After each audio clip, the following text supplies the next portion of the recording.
waho wa Azimio Raila Odinga nionekete gukorwa yukiriria kana aikorwa yukirira merio na gukirira na njira nene merio ya mutongoria wa bururi William Ruto ikoretwo akiaria iguru ria maundu matatu.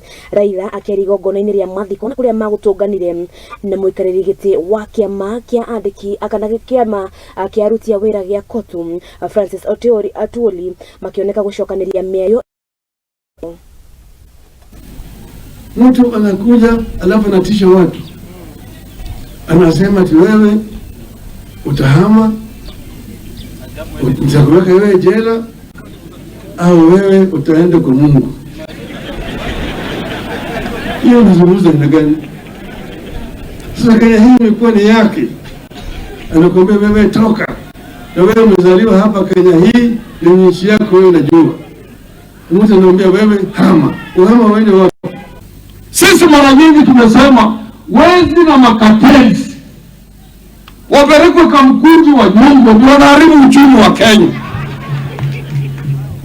Sasa hii Ruto ameanza kutumia hiyo lugha, anasema kama wewe ni kateli, wewe ni mwizi, ni jela, ama uhame Kenya, ama uende mbinguni, unaweza kurudi utatea ama makateli.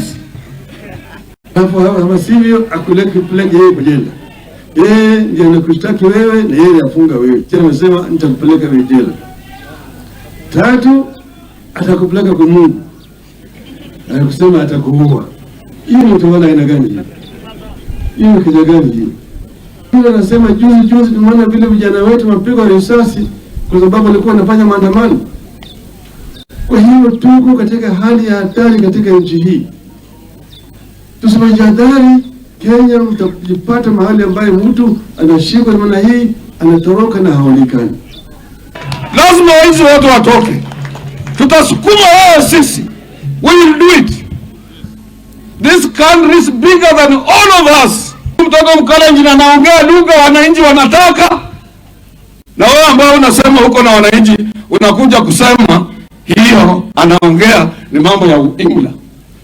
Kenya iko wezi wengi wanataka mtu magaidi, na sisi tutasindikiza, tutasukuma Ruto mpaka waizi wote waondoke nchi hii. Yale tunasema hata kuambia wa Kenya waende kwa barabara, hiyo ni kazi ya Atwoli. Yeye anasema ni anakwenda huko upande ile nyingine ya serikali, pembe nyingine pale anasema nyingine shizi sana.